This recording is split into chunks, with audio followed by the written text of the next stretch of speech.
ఢిల్లీలో BJP గెలుపుతో వికారాబాద్లో BJP నాయకుల విజయోత్సవ సంబరాలు.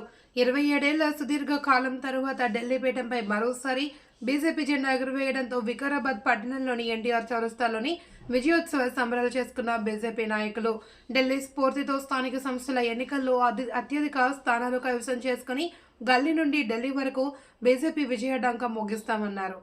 2028 ఒకవేళ జమిలీ ఎలక్షన్ వస్తే 2027లో ఖచ్చితంగా తెలంగాణ రాష్ట్రంలో కూడా బీజేపీ పార్టీ అధికారంలోకి వస్తుంది. అదేవిధంగా స్థానిక సంస్థల ప్రతి ఎన్నికల్లో కూడా ఎంపీటీసీలు కానీ జెడ్పీటీసీలు కానీ వచ్చే మున్సిపల్ కౌన్సిలర్ ఎలక్షన్లో కానీ గ్రామ పంచాయతీలో ఉన్నటువంటి సర్పంచ్ కాడ నుంచి వార్డు మెంబర్ వరకు అందరూ కూడా బీజేపీ పార్టీ బలపరిచినటువంటి అభ్యర్థులే గెలవబోతున్నారు. ఖచ్చితంగా గ్రామాల్లో కూడా ఈ రోజు వికారాబాద్ నియోజకవర్గం సుమారు 4.5 కోట్లు కొండ విశ్వేశ్వరరెడ్డి గారు కేటాయించడం జరిగింది. అదేవిధంగా ప్రతి గ్రామంలో ఈ రోజే దారుల మండలంలోని నాగారం విలేజ్ లో కూడా ఈ రోజే గౌరవనీయులు మాధవరెడ్డి గారి ఆధ్వర్యంలో ఈ రోజు రోడ్డు ప్రారంభించడం జరుగుతుంది.